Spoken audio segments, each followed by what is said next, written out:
আমাদের প্রতি মাসেই অন্তত একটা প্যাকেজ থাকবে। যেমন ধরেন নেপাল আছে জুন মাসে, আবার জুন মাসে মালয়েশিয়া, সিঙ্গাপুর আছে, জুলাই মাসে নেপাল আছে। নেপাল একটা করে থাকবে আপাতত, যতদিন ইন্ডিয়ান ট্যুরিস্ট ভিসা বন্ধ আছে ততদিন কন্টিনিউ থাকবে। তারপর সিঙ্গাপুর, মালয়েশিয়া, থাইল্যান্ড আছে এই জুলাই মাসে। আগস্ট মাসে সেমভাবে সিঙ্গাপুর, মালয়েশিয়া, থাইল্যান্ড, শ্রীলঙ্কা, এদিক দিয়ে নেপাল, এই প্যাকেজগুলো কন্টিনিউ থাকবে। যদি ইন্ডিয়ান ভিসা চালু হয়, ট্যুরিস্ট ভিসা চালু হয়, চালু হওয়ার সম্ভাবনা খুব একটা দেখছি না, যেভাবে দুই দেশের মধ্যে সম্পর্ক তিক্ততা দেখা যাচ্ছে।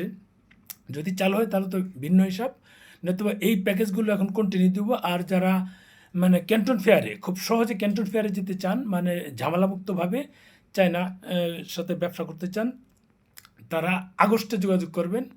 আগস্টে যদি আবেদন করি তাহলে আমরা অক্টোবরের মাঝামাঝি যাব, অর্থাৎ প্রথম যে ইলেকট্রনিক্স ইলেকট্রিক্যাল আছে এগুলো মেলায় আমরা ঘুরে, আমরা যারা ব্যবসা করতে চাই তারা কিন্তু ভালো একটা সুযোগ পাবো। এই মেলায় ঘুরে ব্যবসার একটা ব্যবসা বান্ধব পরিবেশ, যেহেতু ব্যবসার একটা সুযোগ পাবো, ভালো সুযোগ পাবো।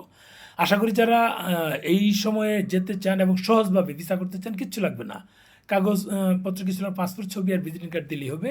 আপনারা আগস্টের মধ্যে যোগাযোগ করবেন, সবার ভিসা আগে করে আগে আমরা ঘুরে আসবো ইনশাল্লাহ।